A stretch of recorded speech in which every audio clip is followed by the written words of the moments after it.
Terima kasih Anda masih bersama kami. Pemirsa, seorang wanita penumpang kereta eksekutif Sancaka jurusan Yogyakarta Surabaya Gubeng terluka setelah terkena atau kereta yang ditumpanginya dilempar batu oleh oknum tak bertanggung jawab.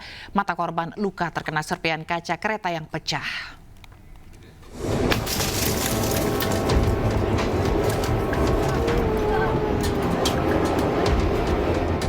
Viral di media sosial, seorang wanita menjadi korban aksi pelemparan batu ke kereta Sancaka eksekutif.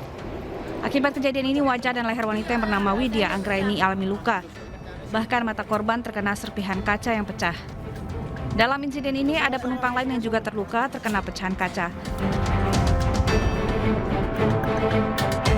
Lewat keterangan di media sosial, pihak PT KAI menyatakan peristiwa terjadi saat kereta melintas di antara stasiun Klaten dan stasiun Srowot di Jawa Tengah. Setibanya di stasiun Solo Balapan, kedua penumpang diperiksa dan diobati oleh tim medis dan dibawa ke Rumah Sakit Triharsi. PT KAI juga sampaikan permohonan maaf dan tidak menoleransi segala bentuk vandalisme terhadap kereta api. PT KAI akan menyelidiki pelaku vandalisme dan pelaku bisa dikenakan sejumlah pasal dengan ancaman penjara paling lama 15 hingga 20 tahun.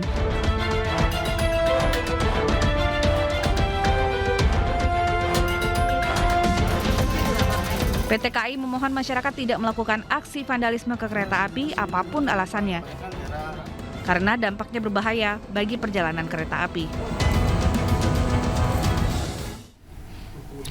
Dua jenazah ditemukan pada pencarian hari keempat tenggelamnya KMP Tunu Pratama Jaya. Salah satunya telah teridentifikasi yang merupakan warga Kabupaten Klungkung, Bali.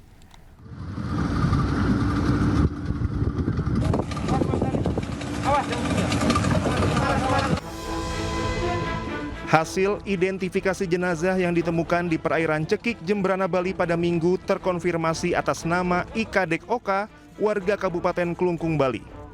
Saat ditemukan, jenazah mengenakan kaos berwarna biru dan celana pendek warna hitam. Identifikasi ini terungkap pada pemeriksaan primer sidik jari dan juga gigi. Itu ditemukan dua jenazah, teridentifikasi satu. Yang satu masih dalam proses identifikasi. Dari primer, sidik jari terkonfirm. Pada gigi terkonfirm juga. Ya, jadi data terkonfirmasi atas nama Ikadek Oka dari Provinsi Bali. Hingga hari keempat pasca kejadian, dari total 65 manifest kapal, tercatat 30 orang ditemukan selamat dan 8 orang meninggal dunia. Saat ini tim SAR gabungan masih terus melakukan pencarian korban dengan melibatkan tim darat, laut maupun udara. Selain itu, tim SAR gabungan juga melakukan pendeteksian keberadaan KMP Tunu Pratama Jaya yang tenggelam di Selat Bali. Dari Banyuwangi, Jawa Timur, Eris Utomo, iNews melaporkan. Komite Nasional Keselamatan Transportasi mengecek barang bukti sekoci yang digunakan 4 penumpang KMP Tunu Pratama Jaya untuk menyelamatkan diri. Pengecekan dilakukan untuk mencari penyebab pasti tenggelamnya KMP Tunu Pratama Jaya di Selat Bali.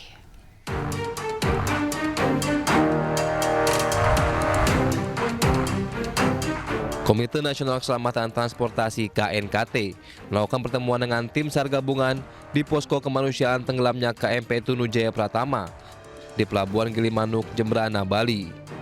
Usai pertemuan, KNKT juga mengecek barang bukti sekoci yang digunakan 4 penumpang kapal untuk menyelamatkan diri.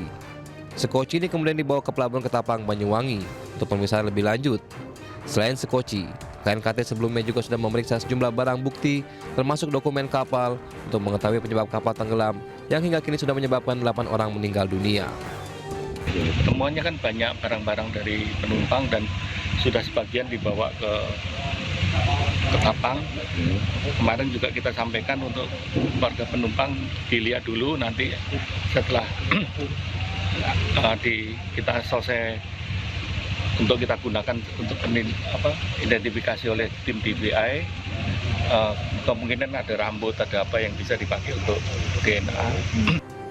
Sementara itu, tim SAR hingga saat ini masih melakukan pencarian 27 penumpang kapal yang masih hilang.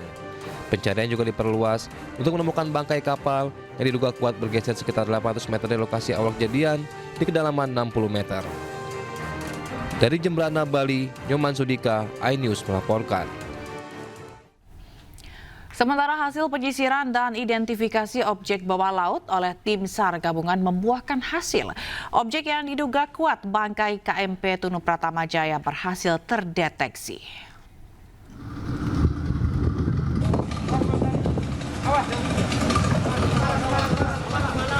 Hasil penyisiran dan identifikasi objek bawah laut oleh tim SAR gabungan membuahkan hasil. Objek yang diduga kuat bangkai KMP Tunu Pratama Jaya berhasil terdeteksi. Lokasi objek tersebut bergeser sekitar 1 hingga 2 mil laut atau sekitar 800 meter dari titik awal kejadian.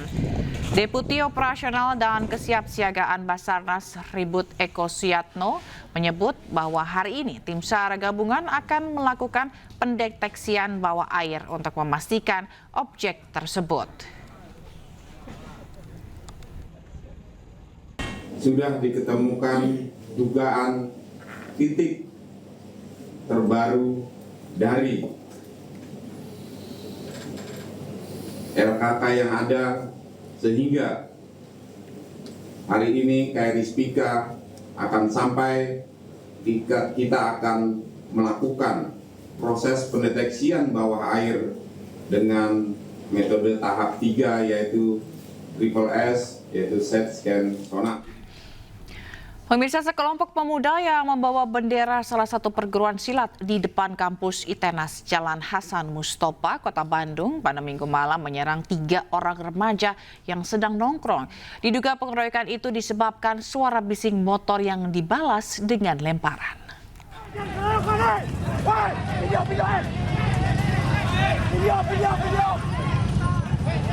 Inilah video amatir dan rekaman CCTV saat aksi pengeroyokan terjadi di depan kampus ITENAS Jalan Kiai Haji Hasan Mustopa, Kota Bandung, Jawa Barat pada Minggu malam. Dalam rekaman, sekelompok pemuda berkendara motor yang membawa bendera perguruan silat melintas. Tiba-tiba berhenti dan langsung melakukan pengeroyokan terhadap 3 orang remaja yang tengah nongkrong di depan kampus ITENAS. Diduga pengeroyokan itu terjadi karena korban melakukan pelemparan saat mereka melintas akibat suara bising dari kendaraan motor yang dikendarainya. 1 orang mengalami luka di bagian kepala, sementara 2 orang berhasil menyelamatkan diri. Dari kejadian pengeroyokan ini, pihak unit reskrim dari Polrestabes Bandung langsung bergerak melakukan pengejaran. Dari Kota Bandung, Jawa Barat, Yanuar Candika, iNews melaporkan. Ya, sementara itu viral anak polisi diduga tabrak pengendara menggunakan mobil dinas Propam di Kota Medan, Sumatera Utara. Mobil dibawa pergi pelaku untuk berkeliling kota bersama guru perempuannya. Habis itu lari. Nih. Mobil Propam nih. Udah nabrak lari. Polisi merespon video yang memperlihatkan seorang anak lelaki mengendarai mobil dinas Propam Polri dan diduga menabrak kendaraan warga di Kota Medan pada Minggu malam.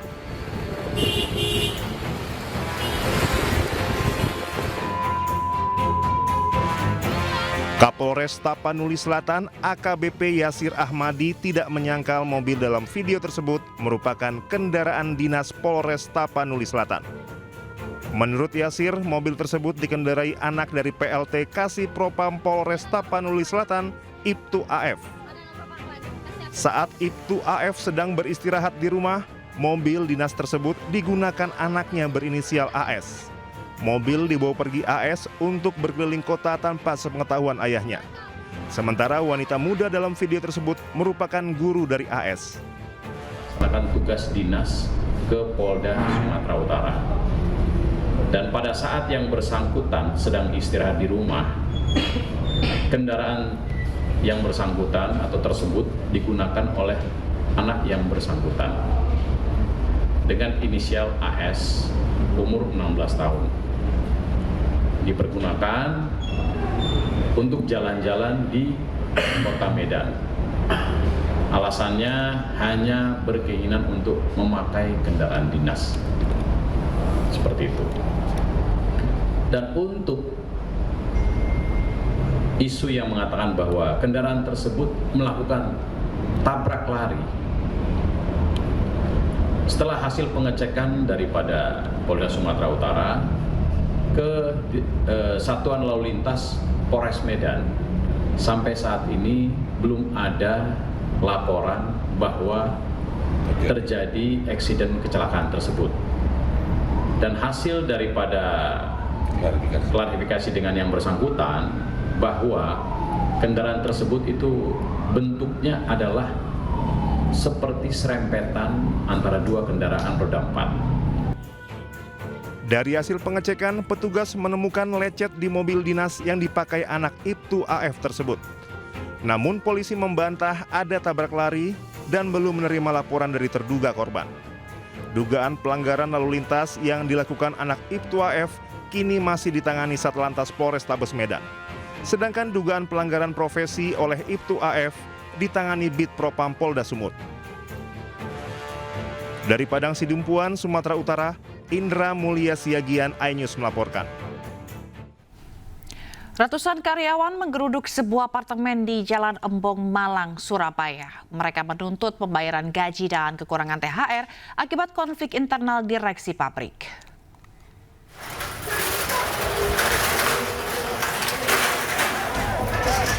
Kericuhan terjadi saat sejumlah karyawan PT Pakrin membongkar besi pembatas di sebuah apartemen di Jalan Embong, Malang, Surabaya. Masa aksi berupaya masuk ke dalam apartemen untuk mencari seorang direksi yang diduga tinggal di apartemen tersebut. Aksi unjuk rasa ratusan karyawan yang berasal dari Mojokerto ini untuk menuntut pembayaran gaji selama 2 bulan yang belum dibayarkan, termasuk kekurangan THR tahun 2025. Hingga kini 1.500 pegawai PT Pakrin gajinya belum dibayarkan karena diduga ada konflik internal perusahaan. Adapun tuntutan mereka adalah untuk menagih pembayaran upah selama 2 bulan, bulan Mei dan Juni, dan juga pembayaran kekurangan THR tahun 2025. Hingga kini belum ada keterangan resmi dari PT Pakrin.